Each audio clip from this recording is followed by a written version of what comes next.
Hello everyone and welcome to a new Adobe Live session. Today I have a very special guest with me, Charles Carter, and he's back actually for the second time after our first stream on photography. Hi Charles, how are you? I'm good. How are you doing?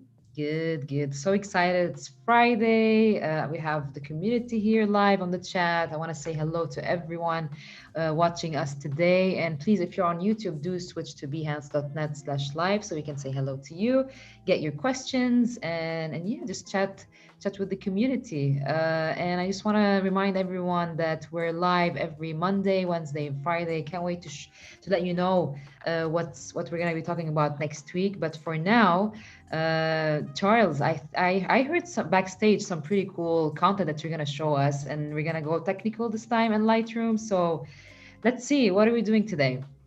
Yeah. So last time I kind of talked about, I guess, like the broader strokes of travel photography and editing and those kinds of things, which are really fun.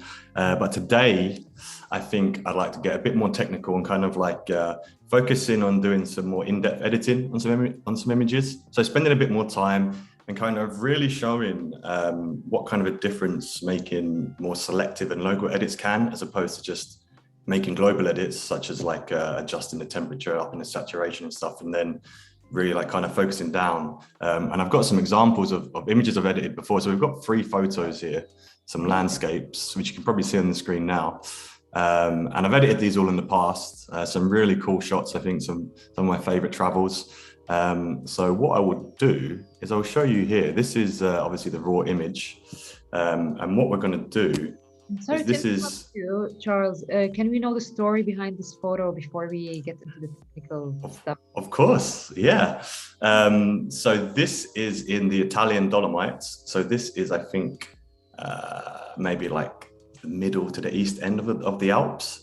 And I was coming down from like a really amazing day up in the Dolomites. I've been hiking, taking pictures and just kind of exploring. And this was, I think, like 2/3 of the way down. And we were driving along and I just saw this like shot in my head with the reflection, and I was like, pull the car over.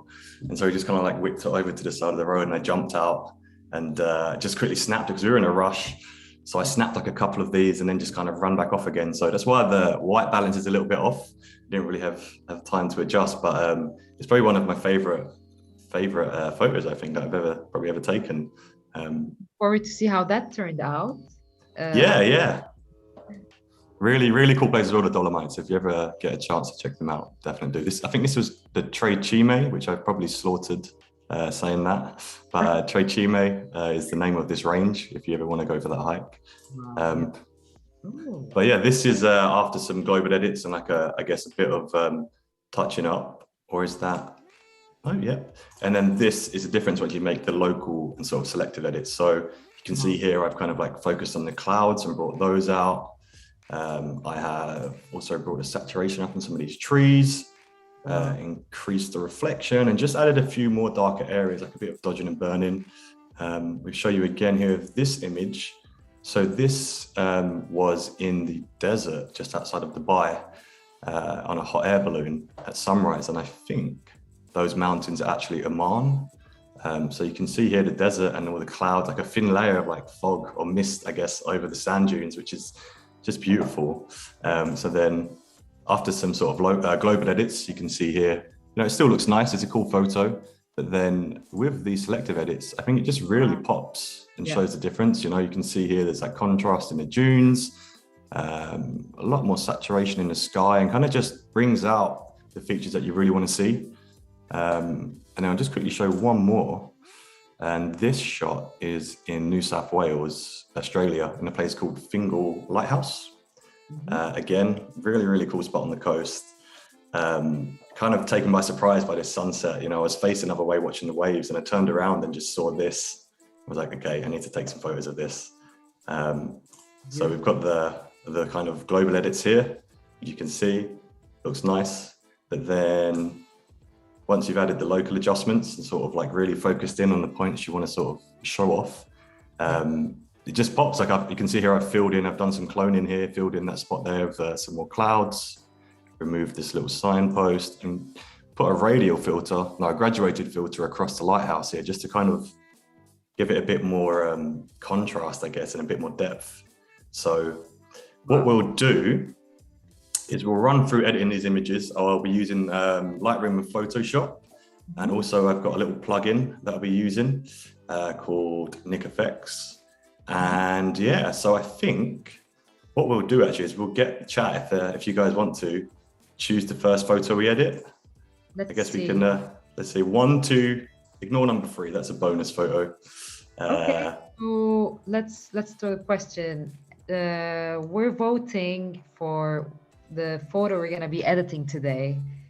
1, 2, 3. I guess, yeah, Tim said 4, but I guess 4 is a bonus one if we still have time. So let's stick with 1, 2, 3 so we can make it an easier choice. We have Emma saying 3. We have another option for 1, 2 options for 3, 3 options for 3, and okay. I think it looks like the 4th option is 3, so let's go for 3. Okay, you guys chose the the fun one. All right, cool, good choice. We'll do this one then. Okay, so what we'll do is I will move that out of the way, go over into the Develop tab in Lightroom, and I'll just start off by doing some basic adjustments. So you can see I've got it in the neutral profile. Make sure I've got, oh, I turned all of these off earlier. Why did I do that? The lens corrections, let's just check that. Yep. So lens corrections are on. Upright transformations on. Cool. So let's start with the temperature. So I'll rush through the global edits fairly quickly. I won't spend too much time on them. It would be interesting though to know, like, when you say like the basic, right? Like the basic tools that you have to do it. What do you consider basically, like the brightness? I'm guessing contrast.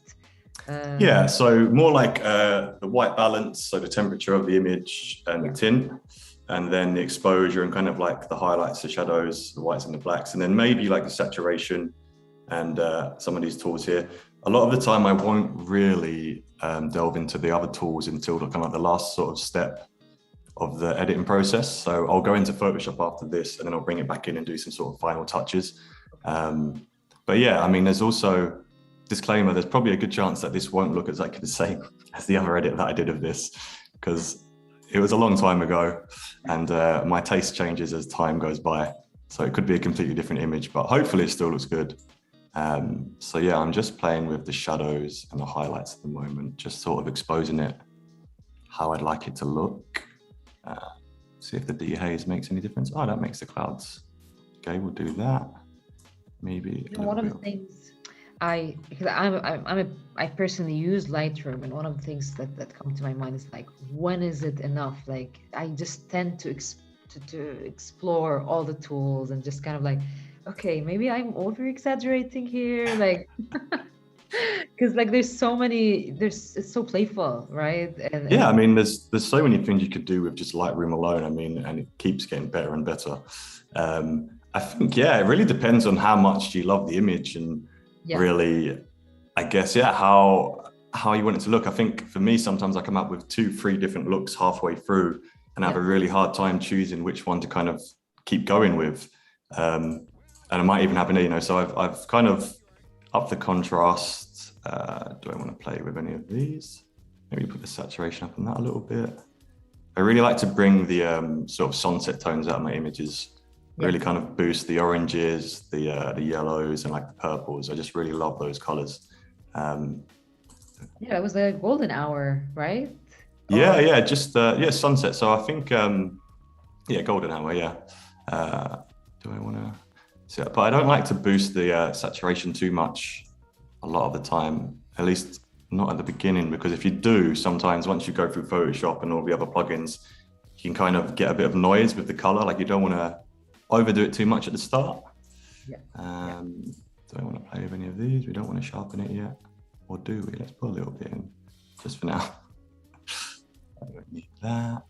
Transform effects, we won't be playing with that yet.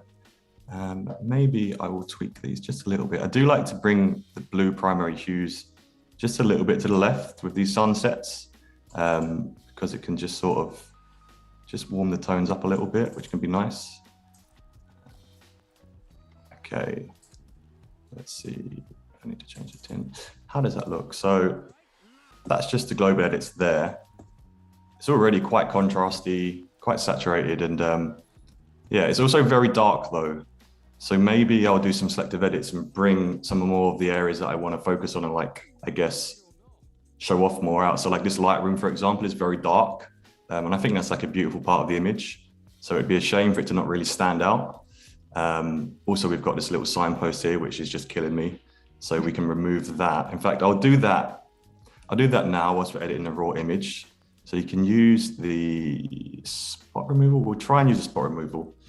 It doesn't look clean enough. We can move it into Photoshop and use the clone tool there. But this is quite a good little tool. Let's see how it does the job. Oh, there you go. Perfect. It's gone. So now there's never been a signpost there the whole time. And that's just the spot removal tool. You can use that. I guess it works a lot better on like smaller areas without lots of different sort of, I guess, details obstructing. If you can remove the whole thing, it's always better, but very useful tool. So yeah, I think that's all I really want to do in Lightroom for now. Or actually, you know what, we'll do some selective editing now. So now we've got the global edits done. That's what I would consider the global edits, like a lot of the, just the bars moving around. So now let's actually bring out some more features. So I wanted to expose the lighthouse more. And what I can do is take the adjustment brush and just paint it. What's the flow on that? Let's put that up. Put the auto mask on. So when you put an auto mask on, it kind of follows the edges. Although this here is kind of faded into the background, so it might have a hard time doing it. Zoom in a bit. Here we go. So I'm just going to paint all of this lighthouse and mask it. And then what that will let me do is make adjustments just to this masked area. So then I can boost the exposure, maybe put the clarity up, bring the shadows out a bit more. And whatever else I want to do, you can see here all of the different adjustments you can make. And I mean, something like this, like selective editing, isn't something I'll do to every photo, because it does obviously takes quite a bit of time. And you know, not every photo really deserves, I think, the time and effort that it kind of requires to make all of these selective edits. But once you're done, it really is worth it, I think. Completely, definitely. So you can see here I've gone over the edge a little bit. So you just hold down Option on the keyboard and it changes to remove the mask. So this way you'll be able to edit the photo without having the lighthouse affected. The opposite. So I can edit the lighthouse and the rest of the photo isn't affected. Yeah. So all of the things in red are basically where the mask is. Yeah. And the mask is where the edits will be applied for the selective edits. I don't want to spend ages making this look perfect because, you know, we want to talk about other things, but that'll do for now. Cool. So if I press O on the keyboard, it hides the mask. But you can see here, this shows what you've selected. So let's bring the exposure up a little on the lighthouse. I think that looks good. Maybe do you want to push the highlights? Oh, actually, it looks quite cold. Yeah. So, although maybe that's just how it is. Sometimes you try and correct the white balance and change the temperature and stuff, but sometimes that's just how the image looks. You know, right. I really like to have my whites balanced, but as realistic as possible, right? Yeah. Sometimes you just can't, you know, you just can't change something. You just got to let it be. But I do like. I think that looks nice. We'll keep that there. Did I put clarity on it? Oh, I did. Okay, so we've got some clarity there. So you can see that brings out more details and kind of just like a bit more contrasty. Do we need to push the whites up? I really want this lighthouse to stand out. So let's go back to the whole image. Let's fit that there. You know, we got a question for you, Charles. Not to, I mean, could be related straight to photography, but what is your next adventure, or and when is it as well? That's a good question. I haven't been on a oh, that's a lie. I've been on some small adventures, but I'm actually off to Madrid on Friday. Nice. So I'm going to be going to Madrid and staying there for a couple of weeks and sort of exploring. It's one of my favorite places I've visited before. I've only been there once, but I'm looking forward to it. Hopefully shoot some cool video out there. Yeah, it should be fun. Take a lot of pictures as well. It's a very cool city to photograph, I think. So yeah, it should be good. Okay, and then maybe I'll bring the saturation down a little bit. You can see there's quite a bit of like blue in that lighthouse. So you can see now, if I turn off the local adjustment for that, it's like doesn't really show up at all. And then you do that, and I mean, it just kind of just really pops out a lot more, which is what you want. Okay, I think we'll leave that as that for now.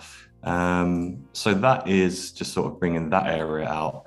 I really like to bring the clouds out as well in my sunsets.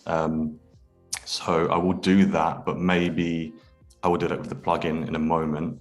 I also really like to, when I have like a light like this in an image, you can use a radial filter here.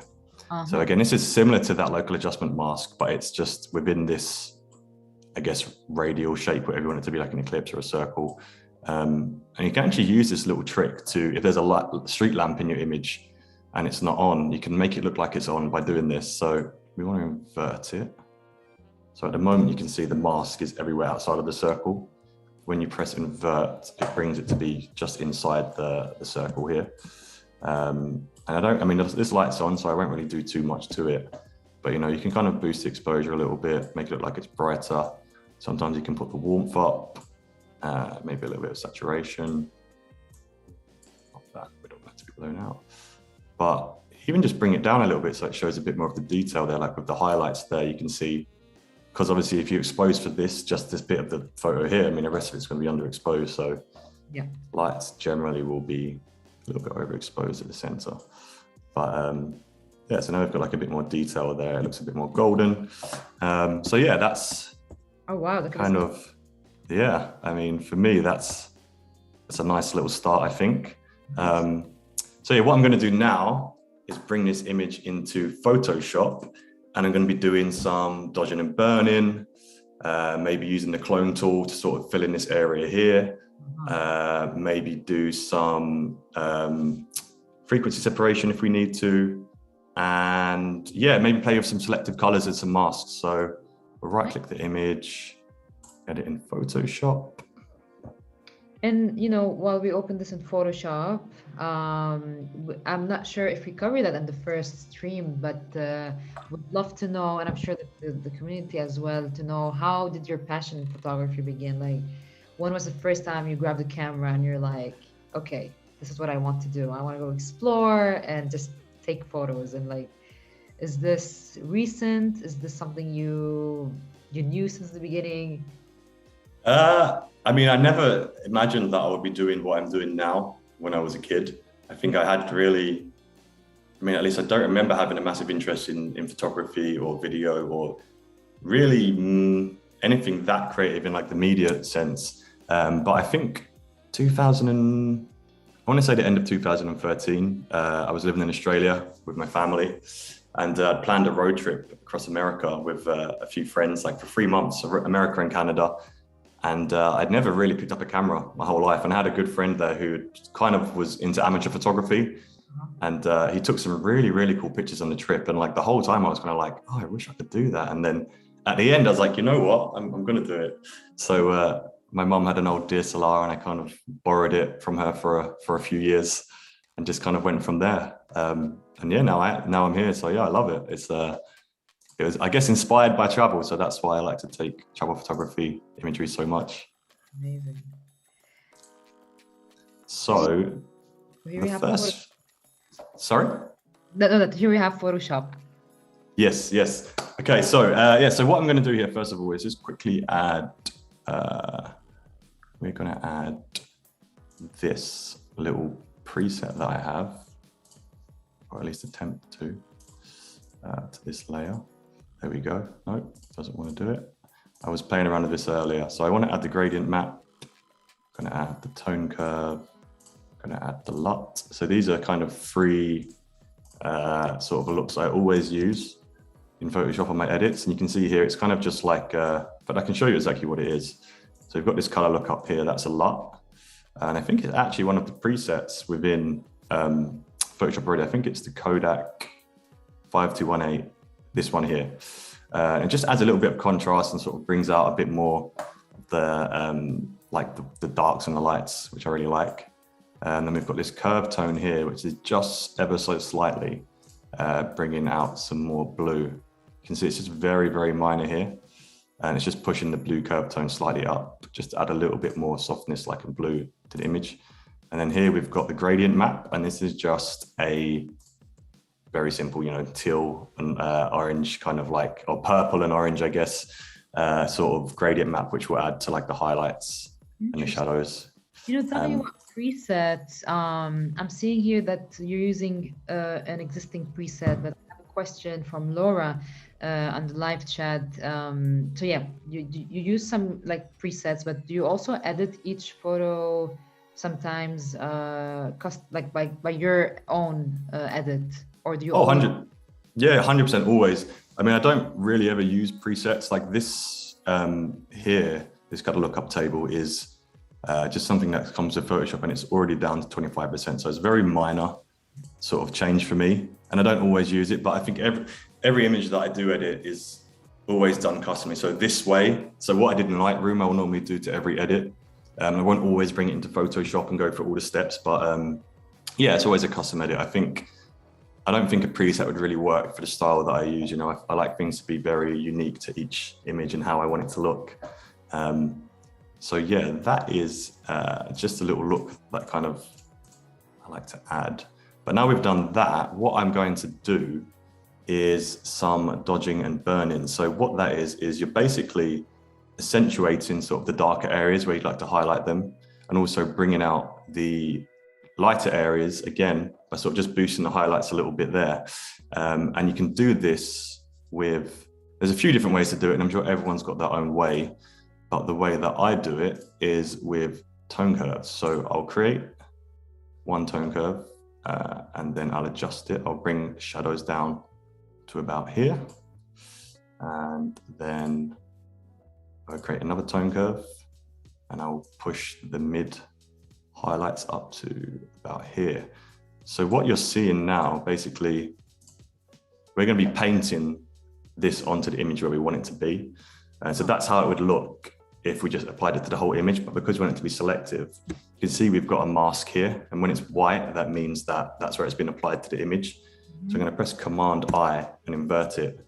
And so you can see it's gone black now. And that means that the mask hasn't been applied anywhere yet. And then this here would be the dark. So that's what we'll be painting back in where we want it to be. And again, just Command I and invert that. So now you can't see either of the tone curves. And what we're going to do is your layers. paint them back in using the masks. So I'll just rename that to Dodge and Burn. And then we'll start with the burn. So this is where you make it darker. So I'm going to get the brush, paint, is that the paintbrush? Yep. Brush tool. I've set the opacity and the flow down because you don't want it to be sort of just full whack, because that's just too much. You want to just paint it in a little bit by bit. It's just very light minor adjustments that you're making, and they kind of add up. And I think as well, when you're using the broader strokes, so I like to start off with like larger areas and sort of fill those in first. So let's say I want to sort of like paint in the darker areas of these clouds and make them show up a bit more. So if I do that, I'm just kind of lightly filling in these areas here, just where I want them to sort of contrast more. Just brings a bit more definition and depth to the clouds. It's a very like detailed thing, right? If you can zoom in so you can see like kind of like the difference, that would be amazing. Yeah, yeah. So I mean, I'll show you, I'll remove it and you can see the difference afterwards. But you could probably see now why you don't do this to every image, because I mean, quite be here forever. But that's great. I mean, this is how much you basically you care for your photos, right? And it does make a difference in the overall outcome. Oh, 100%, 100%. And I think as well, you can sort of be proud of your work once you put this much time in. I mean, you can always be proud, but I think when you've sat here and done this, you're like, oh man, I really like this image. Yeah. And for me, I really think that, and I'm sure that painters are gonna kill me here if someone is listening to us, but I think painting, like editing is a journey, and you still need to to consider the smallest details, just like you're painting a canvas, or Oh, 100%, yeah. I think Sorry, go on. no, just like I think it's a really great thing, and especially if you have all the resources to do so, you can't ask for more. Yeah, definitely. So, sorry, I get distracted. I finished with the burn-in. Sorry, I finished with the burn-in here. You can see, I've just done it to the clouds, like the darker areas of the clouds. I mean, sometimes you can spend more time on this. You want to use a very soft brush, so have the hardness down. And if you do make a mistake, it's super easy to fix it. So you actually want to be painting with the white color, like full white here. But if you do want to remove something, you just switch it to full black. And again, all you're doing is painting this mask back to black. So if I want to remove that there, you can't really see because it's very light, but you just paint back over the area where you want to remove it. And you're all good. So I'll add some dodges in now quickly, which is lightening. I'll probably just lighten these sort of little, sort of like where the sun's hitting underneath the clouds. Just sort of highlight that a bit more. And being a little bit messy with this because, I don't want you to watch a 50-minute dodge and burn tutorial. We actually have a question from Kath. Does Charles set up his own actions in Photoshop for dodge and burn? I do. So I do have one here. But I just wanted to show you guys how you could do it yourselves. I figured if I just press that button, you don't really see how the whole process goes. But yeah, actions are super useful. Normally I would just use an action and have that sort of set up straight away, which is super useful. And you can do that for kind of any sort of process that you use regularly in Photoshop, just to save yourself time. Yeah. So let's see how that looks. Cool. I actually don't really like that dodge too much, so I'm going to bring the opacity down just a bit, just so it's a little bit more subtle. Which is why I love using Photoshop so much, actually, because you have so much control over the edits that you make, right? I could bring it all the way down, which I won't, but yeah, I like that. I think, let's see how it looks. So just by adding that dodge and burn to the clouds there, you can see, it's already really accentuated the sky. I'm trying to think, what else would I want to do to this image in Photoshop? We could maybe put the clouds on the other side, on the... Yes, we can use the clone tool for that. So this, well, in fact, let's try and see if we can do it with, oh, that won't work. Let's try the clone tool. So this tool here, I want to apply that to this layer. What I will do is a very rough version of this, because if I remember correctly, it took me quite a while to actually fill this spot in originally without it looking, fake. But all I'm doing is taking a patch from there and kind of filling it in. I believe before actually I masked this whole area out with layers so that these palm trees sit over the top. Yeah. But I won't do that right now. And I have Sandrine is asking if you find the need to adjust the saturation as well as when you dodge and burn. Do I find the need? Sometimes you can, yeah. I mean, so this is why I have kind of like a 3-step process. So I'll always go back into Lightroom for the final touches. And I think, upping the contrast and doing a few other touches can always affect things like the saturation and maybe bring them a bit too high, which I think is what you're asking. So yeah, there's always time to adjust at the end and kind of bring the image back to how you really want it to look. This is a very messy example of cloning here, so please don't replicate this. But it's just a quick touch. So you can see there, probably should have grabbed those clouds that are a bit lower down because I mean, they're more, I guess, realistic. Maybe we can chuck some in there quickly. Let's just make that smaller. But you get the idea, you know, you can see how, you know, just fill in that little area there, because to me that stood out quite a lot. Yeah. You can see here, you know, it just looks sad. There's no sunset there. There's no clouds. Yeah. It just makes me, you know, want to cry. Have you tried the sky replacement tool ever? I haven't. So is that where you put a new image in over the it basically original? It transforms the sky, and like you just yeah, that would be an interesting thing to cover maybe next time. But yeah, that would be yeah, it's a cool. I mean, it can be definitely be very useful. I mean, there are some pictures that could really sort of benefit from having just a bit more of a beautiful sky. A lot of the time I like to keep it natural, and I think if I don't find a sunset to shoot, then that's my fault. But there's definitely been times where there's images that could really benefit and just sort of pop a lot more from a sky replacement, or like so for sure. Great. Is there anything else? We have our picture one. Do we have time to edit a second picture maybe? Yeah, mate, we can do a quick edit on. I'll bring this actually back into Lightroom quickly and just let's go to edits and save that. I know that we had a vote for picture number one, so maybe picture number one. We can satisfy our audience and choose that. We'll go for picture number one, then we'll save this as a PSD actually. Of course. Just save that in here. Let's save it. Well, we do have the automatic save, but sometimes it fails, so. I always like to save my edits as PSDs just so that it's non-destructive.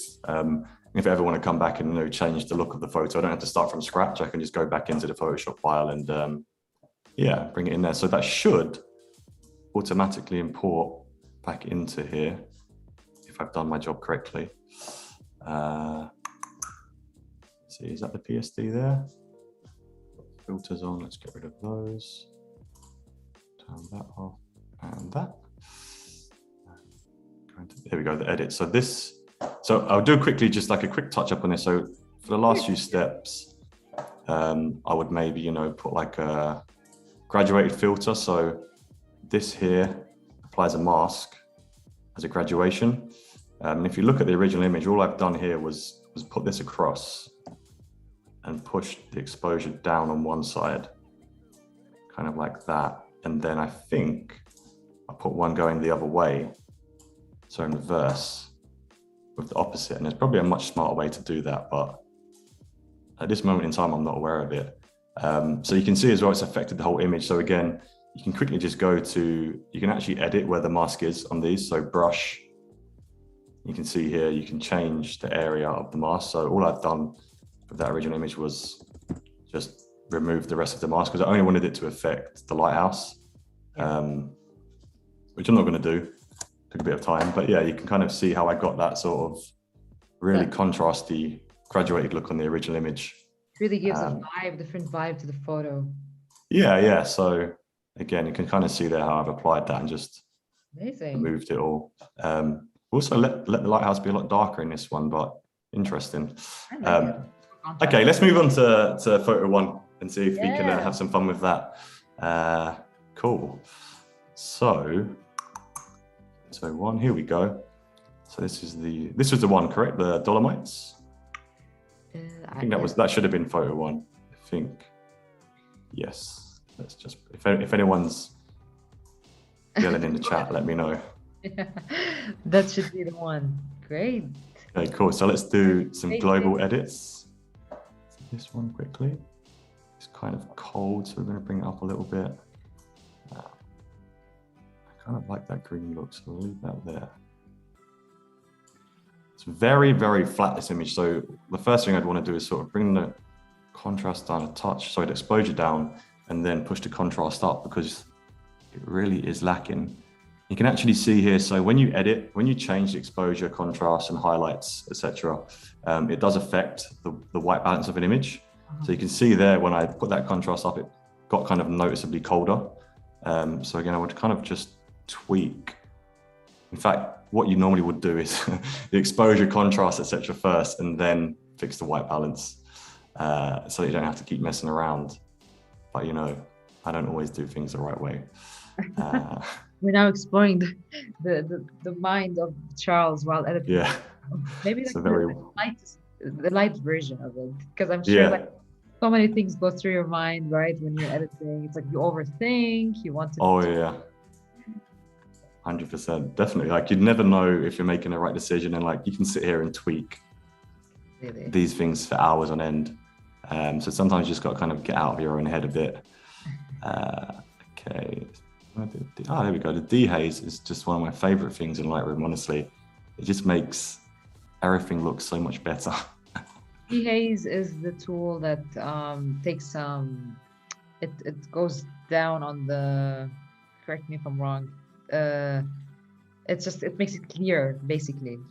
Yeah, it kind of removes the fog. I guess, like, say it was a misty day, it would like dehaze it essentially. But even if it's not a misty image, sometimes it can just really sort of bring out the contrast a bit more, and like just makes things a bit more, you know, defined, I like to think. This is a see here, we've got like a very cold mountain, and then we've got like green colors here. So what would actually be useful is selective edits for the warmth and white balance, I think. But I might do that in Photoshop, we'll see. I'm just going to finish up with these global edits. Like, how do you decide? That's interesting. How do you decide, like, okay, I want to do this on Photoshop instead of Lightroom? Is there really like, is there a reason behind that, or it's just a random decision? I think it just depends, you know. Lightroom is great for a lot of things, but so is Photoshop. So for me, I think when I'm doing more global and like broader strokes, I'll generally do those in Lightroom. And if I can get away with doing some more local, like I'll use the adjustment brush a lot. But then I know that like I prefer to just dodge and burn. It comes down to preference as well a lot, you know, a lot more local editing, like really defined stuff I'll do in Photoshop, especially like cloning or like healing certain areas. And the dodge and burn, which I just showed you, and also like retouching as well, I prefer to do, you know, in Photoshop. Yeah, there's not really that much reason behind which one I choose. So back to dehaze, I know that Tim here is mentioning that you can also add haze based on the colors of the photo.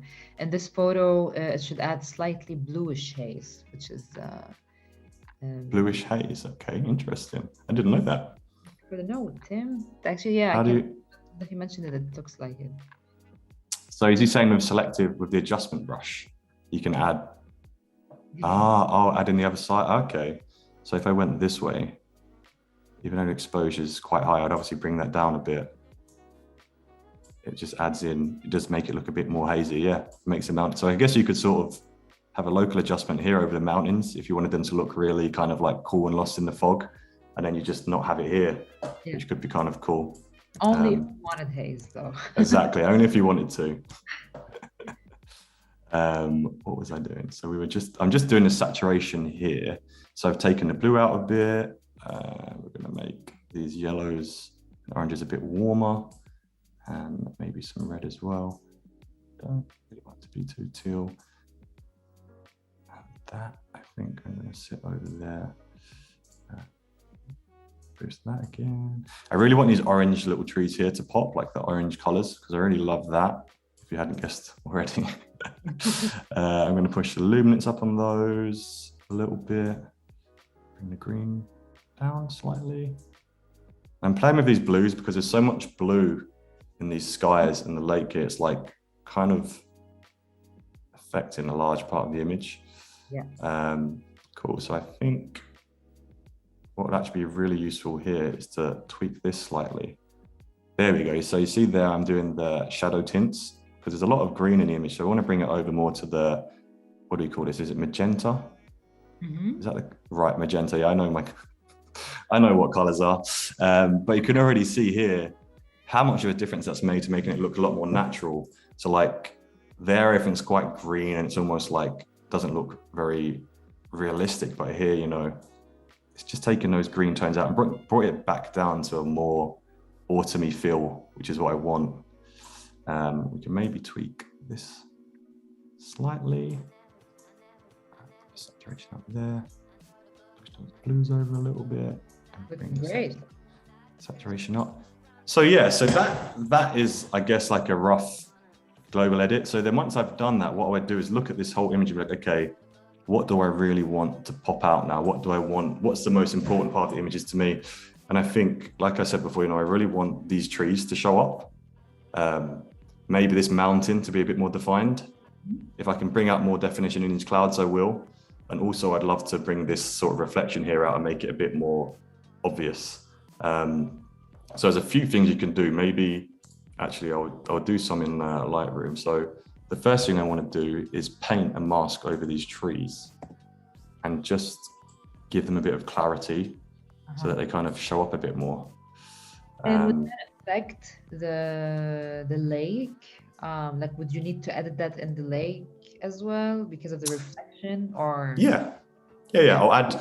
So what I'll do is, because they might not need the same levels of clarity or editing, so I'll do a separate mask for the lake, just so I have that control, which is why it's so great to make selective edits. You can really just fine tune an image to look how you want.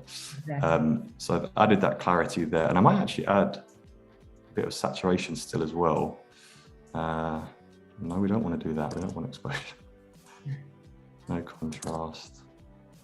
It really is just about playing around with the different effects and seeing what works best and creates the look that you want. Lights up a little bit. We'll do that, and then maybe make it a bit warmer as well. There we go. That's nice. I like that. I hope you guys like it too. Cool. So that's the trees. So the mountain and the lake. Let's we just start a new mask here. So you just click the new button, and then we're going to paint over this little pond/lake. I'm going to turn the auto mask off because it's going to miss a few little spots otherwise. And just kind of zoom in a bit just so it can be a bit more accurate. And if you hold the space bar whilst you're using tools like this and then drag, it just lets you sort of maneuver around the image instead of having to scroll. Feather up a bit more just for these edges, just so it doesn't run over. Cool, so let's see. I mean, already you can see. Wow.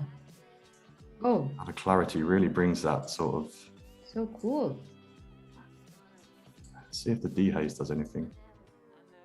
Yeah, it does. It brings a bit more contrasty. Yeah. Maybe push the highlights up on this a bit.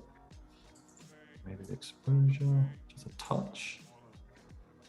Oh, so good. This is looking amazing. Sean is asking, does Charles use range masks? Range masks. So I don't normally use them in Lightroom, but I have used them in Photoshop. So they are very useful. I think, I'm not super familiar with them here, but I'm assuming that they just work by masking certain colors, or like it said there, you can choose between color and luminance. So that would be like maybe the highlights here. In fact, let's give it a quick try. Let's try it with the mountain. It is fairly similar colors. Did I just start a new mask? I did. Let's highlight that. Do the range mask. I'm thinking this is how it's going to work. So if I paint that in, range mask color. So you use the sample. Okay, this is cool. So I'd use that sample tool, and you see how there it's like moved the mask from all the colors that aren't part of that range. And I guess you can adjust how accurate it is as well, which is really cool, actually. Super useful. Thank you for suggesting that. I'll be using that a lot more now. Let me get rid of the color. Let me just paint this in a bit more. How much time do we have? Okay, we've got a little bit of time. We can finish this one if I'm quick. Yeah, definitely. And not super specific with the masking, so just pretend like it's within the boundaries. There's someone with OCD right now losing their mind, and I'm sorry. Okay, that looks good enough.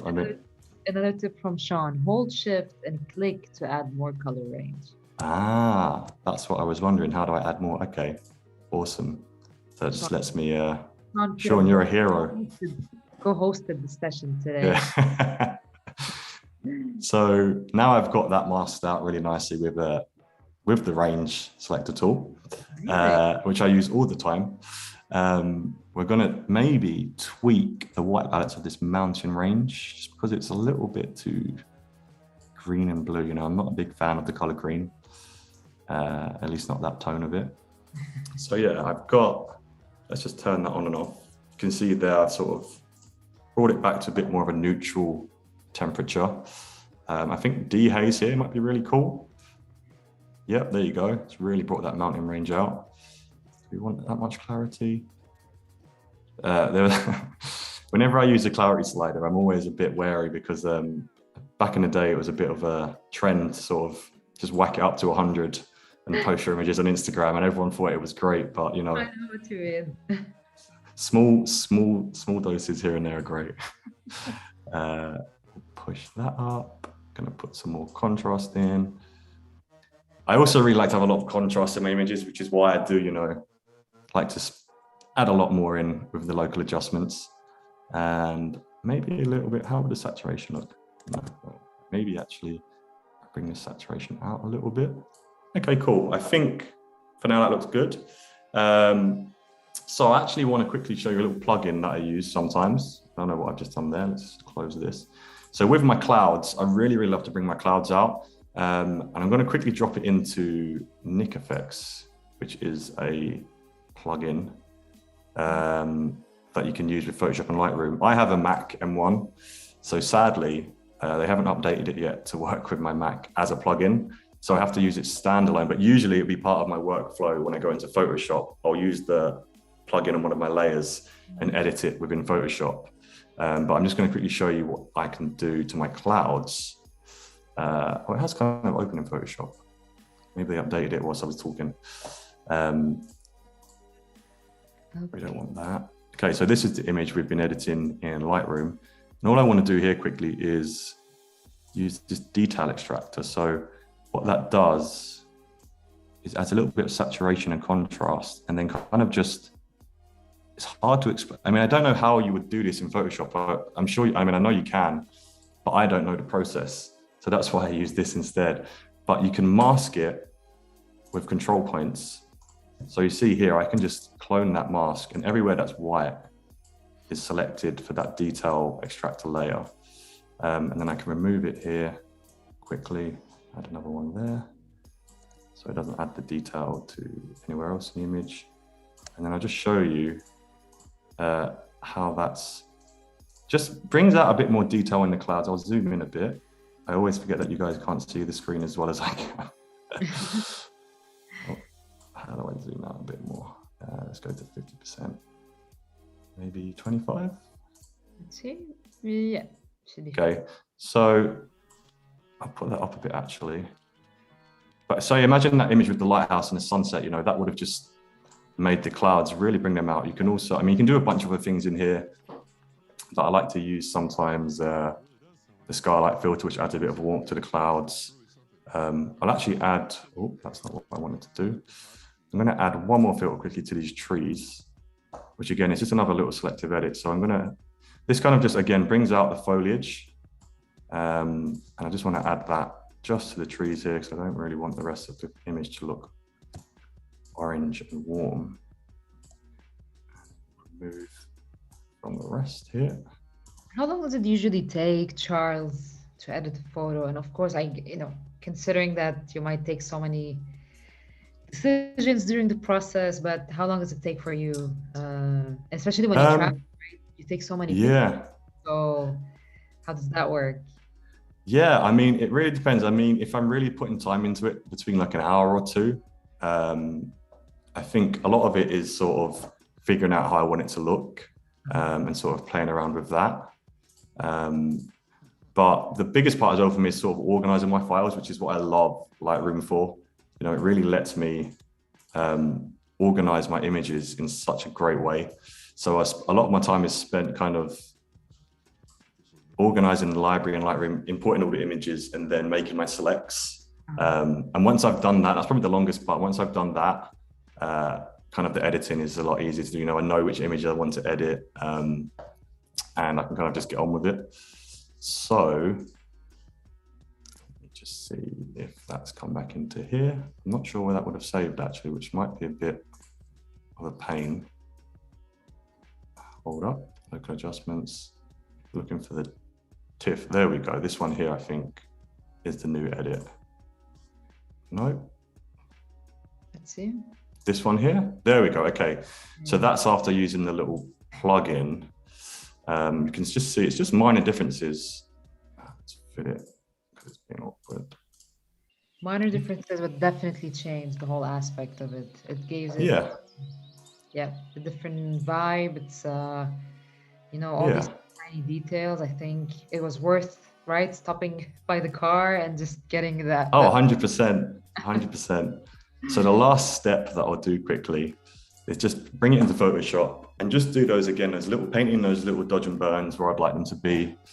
And just kind of do the last few finishing touches. I know we've got about 10 minutes left, so hopefully we can finish it by then. I think we can do it. I believe in us. No worries. Is this the correct one? Let me just double check. I wanted to edit. This is the one I wanted to edit, actually. There we go. So this is the problem, because it doesn't work as a plugin on my Mac. I have to sort of figure out where it's hiding the images instead of it just bringing it straight back into Photoshop and adding it as a layer, which is ideally what you want. Is it would just be sat here ready to sort of take straight back into Lightroom. So this is the tip. Okay, cool. So this is the one I want to play with. So again, let's just quickly add those two adjustment curves. This one can be the dodge. So we'll bring the exposure up. Name that dodge, and this one could be a burn. So we will mid-tones down, too dark, and then Command and I to invert the masks. Then we'll just Command G to group it and rename it dodge and burn. And then let's see. So I do kind of want to bring out a bit more contrast on the mountain range here, just on the darker areas. So what I'll do is I'll zoom right in on this, and normally I'll take a lot of time doing this, but for me, it's more like, you see, we've got the lighter areas here and these darker areas here. I would obviously dodge and burn each one individually. And I think that just really lets, oh, I need just the brush, just really does add that little bit more kind of flavor to the mountain, which is really what all these selective edits are about. You know, it just really adds that extra little, I don't want to say pizzazz, but I'm going to say it, to your image, and just makes it stand out. You know, like, there are a lot of travel photographers out there nowadays, and not everyone's going to put the time and energy into editing an image like this. And if you do, you know, I think you're really on your way to standing out and kind of making your work that much better. Which I think is something you always want to do, you know, try and improve. Let's see, maybe this range here as well. Like, adding contrast like this as well, it really adds more depth to your image. So you can see here how, like, that now kind of looks like it's a lot further back and it stands out. Let's add some dodging quickly. Dodging here. I mean, normally you'd spend a lot more time being accurate with it, but that's kind of the good part, you know, if you do just go outside the lines, because it's such a subtle change, it doesn't really. It's amazing you can go through so many details in just one photo. It's, oh yeah, it's you know, if you really want to put some time into it, you really can sort of burn up the hours and just make it into a whole thing. So let's see, how much of a difference has that made? Actually, I want to do these little sort of rock slides here as well. Just highlight those. Don't be like me, make sure you zoom in and do it accurately. And then let's burn those areas next to it as well, just so they sort of contrast a bit more. And then let's see. So that, I mean, maybe I would spend a bit more time on it, but yeah, you can see how, let's put this down a bit. It really leaves an impact on the image. If we can just zoom out and see the overall one with the comparing to the previous one. So without the dodge and burn. Yeah. And then with, yeah, I mean, a Yeah. lot of the time when I'm doing it, like I might fill this broader area here as well, but I'll do it on a lower opacity. And then the more kind of detailed I get, I'll keep upping the opacity so it's more obvious. Yeah. Maybe I'll do a little bit of dodge there. I mean, for now, you know, that will do. I think that looks really nice. Just see the before and after. That's cool. I might actually want to reduce that a little bit there. I think I went a little bit over the top. So I'll just change the paintbrush to black and then just brush over it a few times just to sort of turn it down a little bit. Yeah, so let's bring that back into Lightroom quickly and then just do the last kind of check over, as we were saying before, you know. You can always reduce the saturation if you need to and tweak a few other little things. Save, oh no, I messed up. Save as a PSD.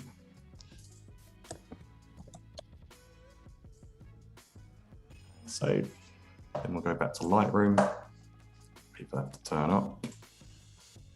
And we'll just do the final touches. There.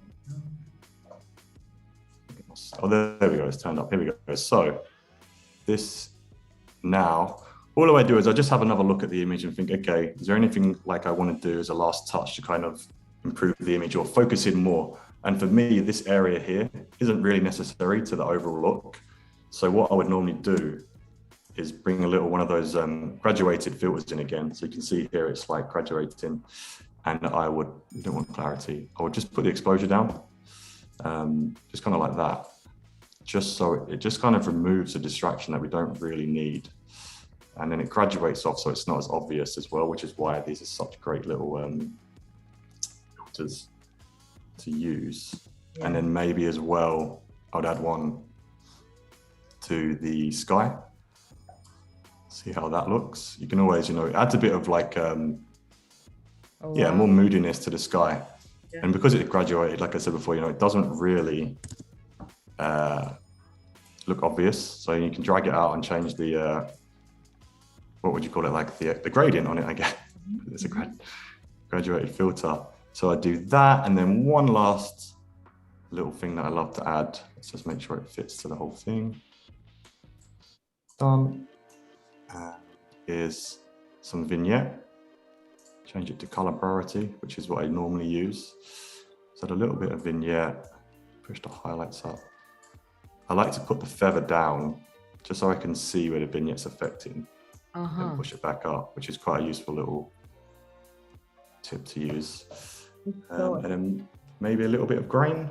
Let's zoom in just so we can see how much we're adding. Oh. It's a little bit there, yeah. And yeah, I mean, I probably should have added some some dodge to these trees here just to bring them out a little bit more.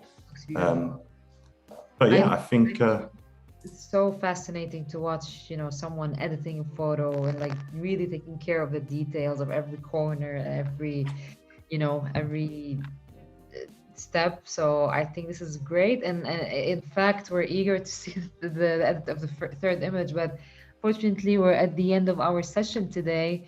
It was absolutely lovely to host you, Charles, and we hope to have you back again for more tools and resources on how to edit pictures. And we're looking forward to see your next adventure as well. So we will watch you on Instagram and see how's that Madrid trip. Yes, I'm looking forward to it. It's been an absolute pleasure as well to be here as always. So thank you for having me. And I hope you all took something useful from it. Amazing. Yeah. We love photography. Would love to have you back. And I want to say thank you to everyone who's watching us today. Happy weekend. And don't forget that next week we have a very special hackathon by Julia. It's going to be about portrait painting. So it will include a prize. So make sure to watch the stream next week. Monday, Wednesday, Friday. Don't forget at 12 p.m. UK. Thank you, everyone, and see you soon. Bye. Bye.